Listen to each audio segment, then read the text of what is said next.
Hello बच्चों, जय श्री कृष्णा, राधे राधे। बच्चों, हम आशा करते हैं कि आप लोग बढ़िया से होंगे, मस्त होंगे और अपनी पढ़ाई में, अपनी बोर्ड परीक्षा की तैयारी में खूब व्यस्त होंगे। ठीक है, आप लोगों की तैयारी जो है खूब अच्छे तरीके से, बहुत ही बेहतरीन तरीके से चल रही होगी। आज जो है हम जो आपका विज्ञान है उसका जो पहला लेसन पढ़ाए थे, प्रकाश, परावर्तन तथा अपवर्तन। इस लेसन से जो है 20 प्रश्नों के जो है सीरीज, यानी जो है बहुविकल्पीय MCQ, ठीक है, वो हम लेकर आए हैं। तो जो है आज हम उन 20 प्रश्नों को देखेंगे। तो आइए देखते हैं उस 20 प्रश्नों को। ठीक है,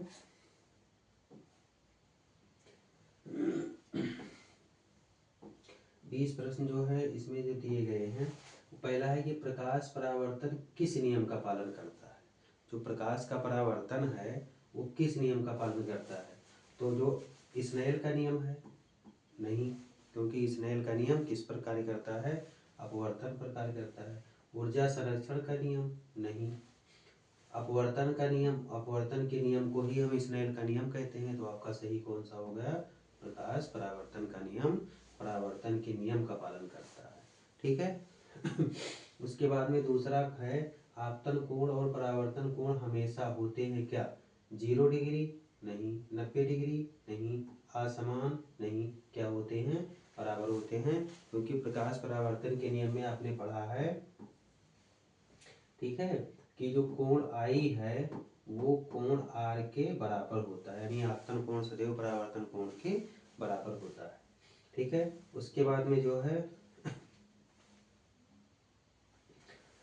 अगला है दूसरा क्वेश्चन। दूसरा दिया गया है, समतल दर्पण द्वारा बना प्रतिबिंब होता है। जो समतल दर्पण है उसके द्वारा जो प्रतिबिंब बनता है वो कैसा बनता है। वास्तविक बनता है, नहीं। उल्टा बनता है, नहीं। आभासी एवं सीधा, या वास्तविक एवं उल्टा, इन दोनों में से आप बताइए कि कैसा बनता है। ठीक है, समतल दर्पण द्वारा जो प्रतिबिंब आपका बनता है वो कैसा बनता है। वास्तविक और उल्टा तो हट गया, आभासी एवं सीधा बनता है कि वास्तविक एवं उल्टा बनता है। तो वास्तविक और उल्टा नहीं बनता, कैसा बनता है, आभासी एवं सीधा बनता है। ठीक है।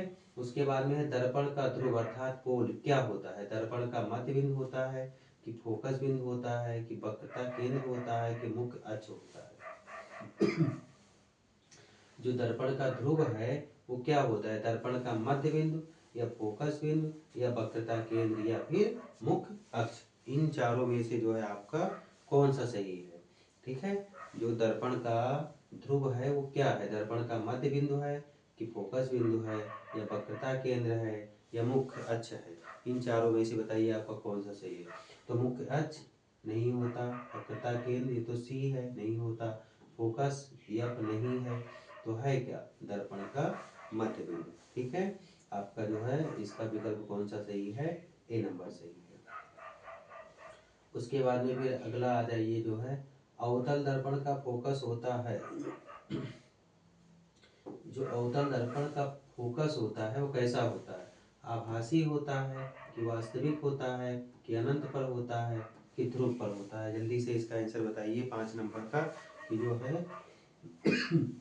अवतल दर्पण का फोकस कैसा होता है, आभासी, वास्तविक, अनंत, या फिर ध्रुव पर। इन चारों में से कहाँ पर बनता है, ये आप लोग जल्दी से बताइए।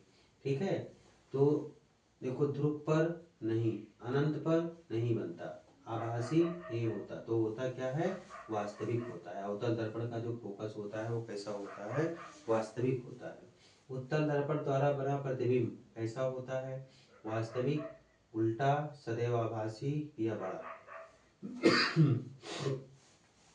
अब इसमें बताइए, वास्तविक है, कि उल्टा है, कि आभासी है, कि बड़ा। अब जो अवतल दर्पण है, ठीक उसका उल्टा होता है, इस चीज को आप लोग जो है याद रखिए। अब जैसे यहाँ पे अवतल दर्पण में कैसा बना, वास्तविक बना, तो जाहिर सी बात है उत्तल दर्पण में कैसा बनेगा, आभासी बनेगा। बाकी ये तीनों आपका नहीं होगा। ठीक है। उसके बाद में जो है अगले पर आ जाइए, जो है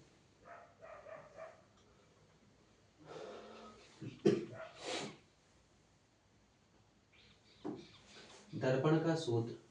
जो अवतल दर्पण उत्तल दर्पण अर्थात जो गोलीय दर्पण का जो सूत्र है वो क्या है। तो दर्पण का सूत्र आप लोग कई बार पढ़े हैं, ठीक है, जानते भी हैं। ये u बराबर भी नहीं होता, यू बी बराबर यफ भी नहीं होता, यफ बराबर यू प्लस बी भी नहीं होता। यानी आंसर कौन सा सही है, 1/f equal to 1/u plus 1/b, यानी 1/f equal to 1/u plus 1/b। ठीक है, ये होता है आपका दर्पण का सूत्र। अब है आवर्धन का सूत्र क्या होता है। जो आवर्धन है, मैग्निफिकेशन, इसका सूत्र क्या होता है, यम बराबर यू अपान बी, यम बराबर बी अपान यू, या यम बराबर यफ अपान यू, या यम बराबर यू अपान यफ। अब एक चीज तो पहले से इसमें जान लीजिए कि जो बी और यू है ये प्रतिबिंब होता है, ठीक है। तो ये भी हट गया, ये भी हट गया, अब आपका ये और ये बचा। अब इसमें जो है आप अपना माइंड लगाइए कि कौन सा आंसर इसका जो है सही होगा। 8 नंबर का विकल्प जो है वो कौन सा सही होगा, यम बराबर यू अपान बी होगा कि यम बराबर बी अपान यू होगा, कौन सा विकल्प आपका सही होगा, ठीक है, इसको बताइए। ठीक, तो कौन सा है, ये है, ठीक। उसके बाद में अगले क्वेश्चन पर आ जाइए। अगला क्वेश्चन जो है 9 नंबर का,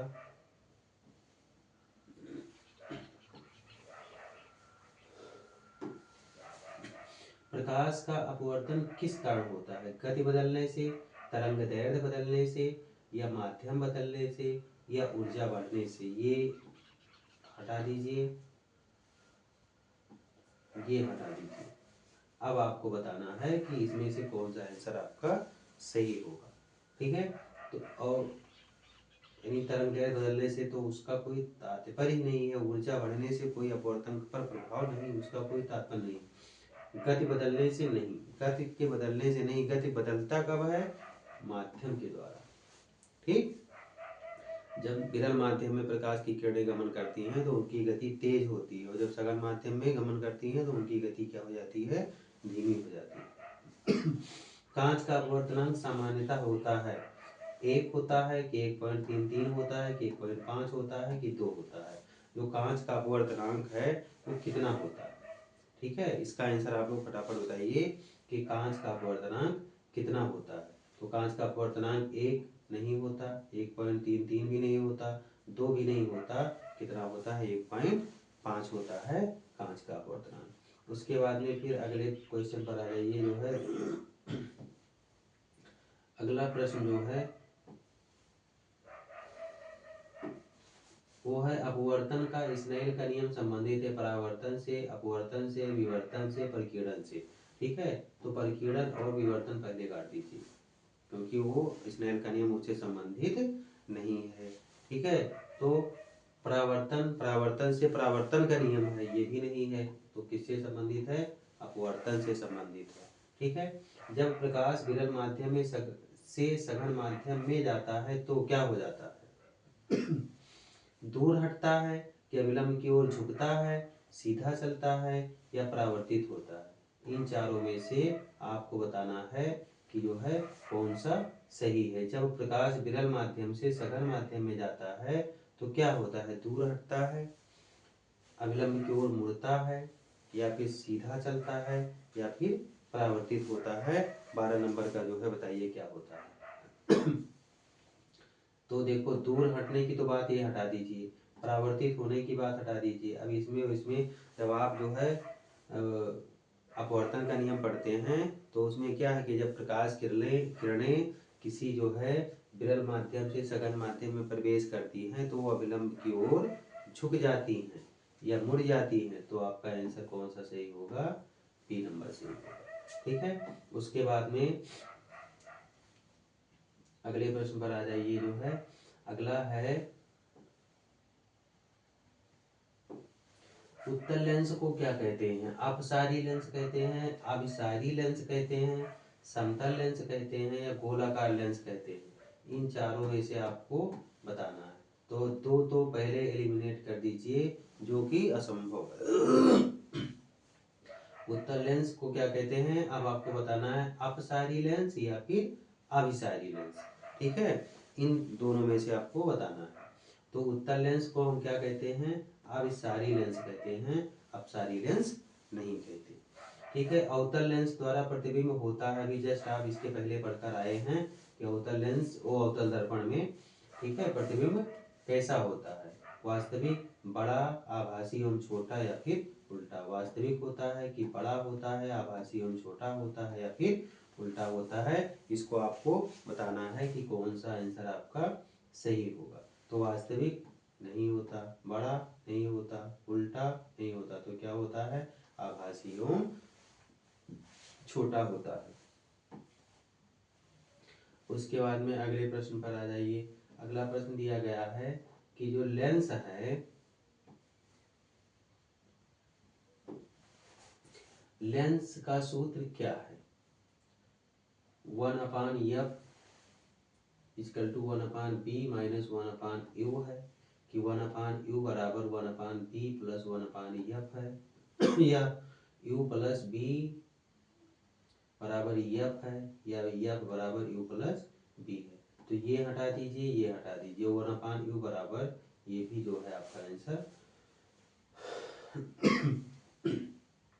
नहीं है। तो सही कौन सा आंसर है आपका, पहला नंबर। ठीक है, 15 का जो है आपका आंसर कौन सा सही है, पहला नंबर सही है। मानव नेत्र में किस लेंस का उपयोग होता है, जो मानव का नेत्र होता है उसमें किस लेंस का प्रयोग किया जाता है, इसको आप लोग बेलनाकार नहीं होता, समतल नहीं होता, अवतल नहीं होता, कौन सा होता है, उत्तल होता है। उसके बाद में अगले प्रश्न पर आ जाइए। अगला है कि 17 नंबर का प्रश्न जो दिया गया है उस पर, उसको देखिए। वक्रता केंद्र की दूरी को हम क्या कहते हैं, फोकस दूरी कहते हैं, आवर्धन कहते हैं, त्रिज्या वक्रता कहते हैं, या मुख्य अक्ष कहते हैं। इनमें से आप लोग बताइए कि वक्रता केंद्र की जो दूरी होती है उसको हम क्या कहते हैं। ठीक है, बताइए आप लोग। तो वक्रता केंद्र की जो दूरी है उसको हम फोकस दूरी नहीं कहते, आवर्धन भी नहीं कहते, मुख्य अक्ष भी नहीं कहते, क्या कहते हैं, त्रिज्या वक्रता, यानी वक्रता त्रिज्या कहते हैं। ठीक है, फिर है दर्पण का मुख्य अक्ष क्या होता है, फोकस से गुजरने वाली रेखा होती है, कि ध्रुव से गुजरने वाली रेखा होती है, या ध्रुव व वक्रता केंद्र को जोड़ने वाली रेखा होती है, या प्रतिबिंब की रेखा होती है। इनमें से आप लोग बताइए कि दर्पण का जो मुख्य अक्ष है वो क्या होता है। फोकस से गुजरने वाली रेखा, या ध्रुव से गुजरने वाली रेखा, या ध्रुव व वक्रता केंद्र को जोड़ने वाली रेखा, या प्रतिबिंब की रेखा। इनमें से बताइए आपका जो है आंसर कौन सा सही होगा। ठीक है, तो फोकस से गुजरने वाली रेखा नहीं होती, ध्रुव से गुजरने वाली रेखा नहीं होती, प्रतिबिंब की रेखा नहीं होती, कौन सी रेखा होती है, ध्रुव व वक्रता केंद्र को जोड़ने वाली रेखा होती है। ठीक है, उसके बाद में अगला है 19 नंबर का।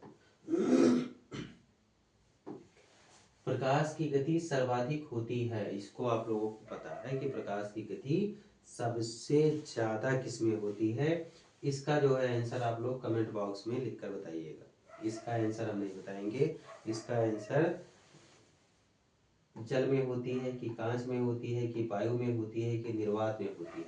तो प्रकाश की गति सबसे ज्यादा किसमें होती है, इसका आंसर आप लोग बताइएगा। क्वेश्चन मार्क करके हमने छोड़ दिया, इसका आंसर जो है आप लोग कमेंट बॉक्स में बताइएगा कि जो है प्रकाश की गति सबसे ज्यादा किसमें होती है। ठीक है, अब है अपवर्तनांक का मात्रक होता है मीटर, सेकंड, कोई मात्रक नहीं होता, या मीटर प्रति सेकंड होता है। इनमें से आप लोगों को बताना है। तो अपवर्तनांक जो है इसका मात्रक मीटर होता है, नहीं होता, सेकंड होता है, नहीं होता, मीटर पर सेकंड होता है, नहीं होता, इसका कोई मात्रक ही नहीं होता। ठीक है, जो अपवर्तनांक है, अपवर्तनांक का कोई मात्रक नहीं होता। आपके सामने क्वेश्चन दिया गया है 19 नंबर, एक क्वेश्चन है, इसका आंसर आप लोग कमेंट बॉक्स में बताइएगा हमें इसका आंसर क्या होगा। ठीक है, तो ये जो है आपका 20 प्रश्नों का सीरीज था जो हमने बताया। हम आशा करते हैं कि आप लोगों के समझ में आया होगा। यदि समझ में आए तो आप लोगों को जो है तो इन वीडियो को जो है अपने दोस्तों में, मित्रों में, अन्य बच्चों में जो है शेयर कर दिया कीजिए, ताकि इससे और लोगों को भी लाभ मिल सके। ठीक है, और लोग भी इससे जुड़ सकें। जो बच्चे इतने सक्षम नहीं हैं कि वो कहीं अन्य जाके एक्स्ट्रा क्लास कर सके या फिर जो है अलग से कोई मतलब बैच वगैरह ले सके, तो उनके लिए जो फ्री है, निःशुल्क है। ठीक है, A to Z इसमें पढ़ाया जाता है, एक्यूरेट NCERT बेस्ड होता है। तो जो है आप लोग इसका जो है वीडियो ज़्यादा से ज़्यादा बच्चों को शेयर कीजिए। बाकी जो है आप लोग अपनी परीक्षा की तैयारी करते रहिए, ईश्वर पर भरोसा रखिए, ईश्वर ने चाहा तो सब कुछ अच्छा होगा। ठीक है, आपका जो कर्म है उस कर्म को आप लोग करते रहिए, क्योंकि जो है जो ईश्वर है, भगवान, ठीक है, भगवान कहते हैं कि तू करता वही है जो तू चाहता है। भगवान कहते हैं कि तू करता वही है जो तू चाहता है, पर होता वही है जो मैं चाहता हूँ। तो तू कर वही जो मैं चाहता हूँ, फिर होगा वही जो तू चाहता है। ठीक है, तो आज जो है इसी के साथ में फिर हम अगले वीडियो में मिलेंगे, अगले क्लास में। तब तक के लिए जय श्री कृष्ण, राधे राधे।